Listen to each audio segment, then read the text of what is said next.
বাবে লৈ আহিছোঁ BTR ৰিজাল্টৰ ডাঙৰ খবৰ।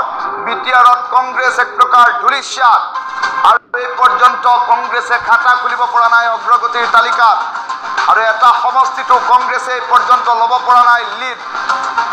কংগ্ৰেছৰ অগ্ৰগতি এই পৰ্যন্তলৈকে নাই। গৌৰৱ গগৈ আৰু কংগ্ৰেছৰ আশাত পৰিছে চেঁচা পানী আৰু এই পৰ্যন্ত UPPL BJPক পিছ পেলাই আগবাঢ়ি আছে BPF। সংখ্যালঘু এলেকাত নিৰ্বাচনী প্ৰচাৰ চলায়ো এতিয়া কংগ্ৰেছে মুখ থেকেচা খাবলগীয়া হৈছে। BJP UPPLক পিছ পেলাই BPFৰ অগ্ৰগতি দেখিবলৈ পোৱা গৈছে BTC নিৰ্বাচনত। বৰ্তমানলৈকে 8খনকৈ আসনত BJP আৰু UPPLৰ অগ্ৰগতি। BJPৰ 7খনত, UPPLৰ 8খনত, BPF 24খনকৈ আসনত BPF আগবাঢ়ি আছে। টেলি আপডেট হৈ গৈ আছে।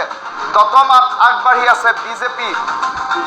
এই মুহূৰ্তত BTC নিৰ্বাচনৰ শেহতীয়া আপডেট। বৰ্তমানলৈকে ওদালগুৰিত BPFৰ অগ্ৰগতি দেখিবলৈ পোৱা গৈছে আৰু সমান্তৰালকৈ কাউণ্টিং চলি আছে। BJP প্ৰাৰ্থী মনোৰঞ্জন ব্ৰহ্মৰ 109টা ভোটত অগ্ৰগতি। কোকৰাঝাৰৰ চালাকাটি সমষ্টিত UPPLৰ অগ্ৰগতি। এই পৰ্যন্ত UPPLে 8খন আসনত অগ্ৰগতি লাভ কৰি আছে। BPFে 24খন আসনত। তামোলপুৰতো UPPLৰ অগ্ৰগতি আৰু নিৰংকুশ সংখ্যাগৰিষ্ঠতাৰ দিশে BPF আগবাঢ়িছে নেকি সকলোৱে প্ৰশ্ন উত্থাপন কৰিছে।